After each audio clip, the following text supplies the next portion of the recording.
Hello, my name is Ali Pezzolezzi, and I'm going to be going over reaction 15. Reaction 15 starts with an alcohol and ends with a product that is a tosylate, or also known as an alkyl tosylate.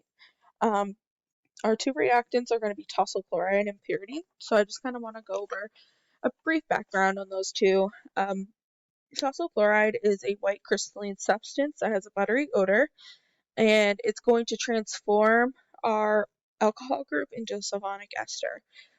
It is used as an activating group for primary alcohols.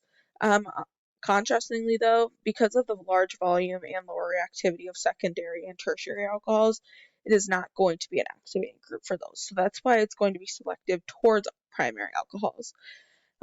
Pyridine is a white colorless liquid, and you're going to see in this reaction that it's going to be used to deprotonate the alcohol.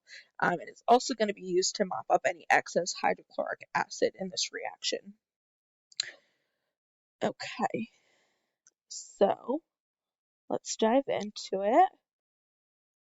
You're going to see here that I made a slide to identify our electrophile and nucleophile. I identified our nucleophile as the oxygen that is in the alcohol. I did so because the hydrogen and the carbon that are attached to this oxygen have that partial positive charge, whereas this oxygen is going to have the partial negative charge.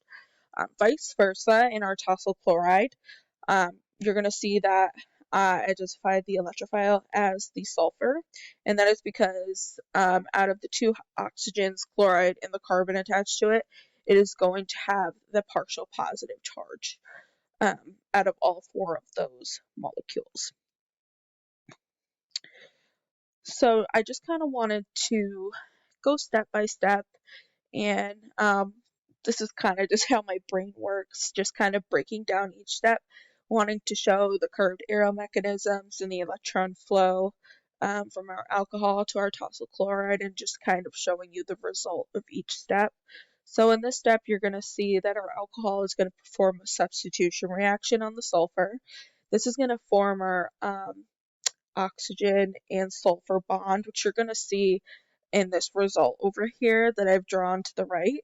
The electrons from the double bond between the sulfur and the oxygen are going to be donated to that oxygen. So you're going to see in the result to the right that the sulfur and oxygen double bond is actually going to be broken into a singular bond, and there's going to be, instead of 2 pairs of lone pairs, 3 pairs of lone pairs. So in our results over here, like I just discussed, you're going to have a single bond between the alcohol, the oxygen and the alcohol, and the sulfur and the tosyl chloride.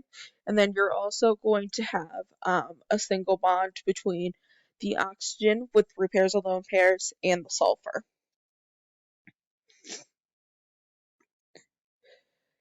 Here you're going to see the electron flow in the leaving group. So the electrons on the oxygen that were donated in the last step are going to be given back.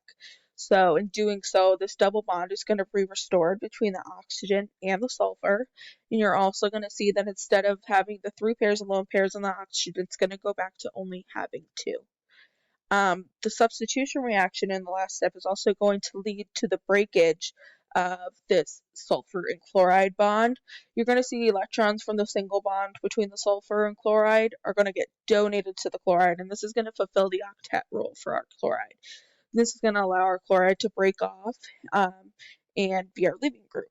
So in the result here that you're going to see to the right, you're going to see that the double bond has been restored, as I was talking about, and you're also going to see that the 2 lone pairs on that oxygen you're going to see that instead of having 3 pairs of lone pairs on the oxygen, you're only going to have 2 pairs.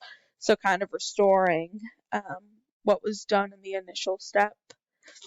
And then as well, you're going to see that this chloride is kind of free-flowing because it's been broken off from the tosyl chloride. So here you're going to see the deprotonation step. You're going to see our molecule react with pyridine. And the electrons on our pyridine are going to be given to this hydrogen. This is going to allow our hydrogen to break off, and you're going to see that there's actually a bond that's going to be formed between the nitrogen and hydrogen. So if you can envision it, what you're seeing here is pyridine. Instead of those two electrons, there's actually going to be a single bond connected, and the nitrogen is going to be connected to our hydrogen. And in doing so, like I said, this is going to be deprotonating the acidic proton, aka the hydrogen in the alcohol. As I was saying before, pyridine is also going to be used to clean up any excess hydrochloric acid. So as you're going to see in this result, the hydrogen is cleaved off. It's now on the pyridine, and a new bond, like I said, is going to be formed between that nitrogen and hydrogen on the pyridine. The deprotonation of this charged alcohol is going to lead to this neutral Toslyate product, as seen here. I'm going to show in the next slide the product that was actually written on the sheet that just has OTS, but just wanted to make clear that this product that I have here is the same thing, just written out in full. Whereas on the sheet, obviously, it's just showing an oxygen bonded to a tosylate. So here you have the product. And as I was saying in the last slide, it is the same thing. This is just drawn out, and this is condensed down. As far as stereochemistry goes, it's going to be unchanged. This is going to be because, this carbon and oxygen bond, it isn't intact anymore. The oxygen and hydrogen bond might be, but the carbon oxygen bond, I'm sorry, scratch that.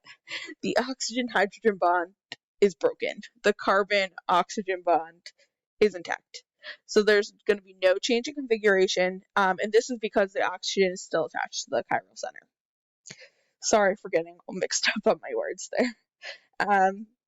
I actually really enjoyed doing this reaction though, and I'm really enjoying organic chemistry too. So thank you so much, and I really hope you enjoyed my presentation.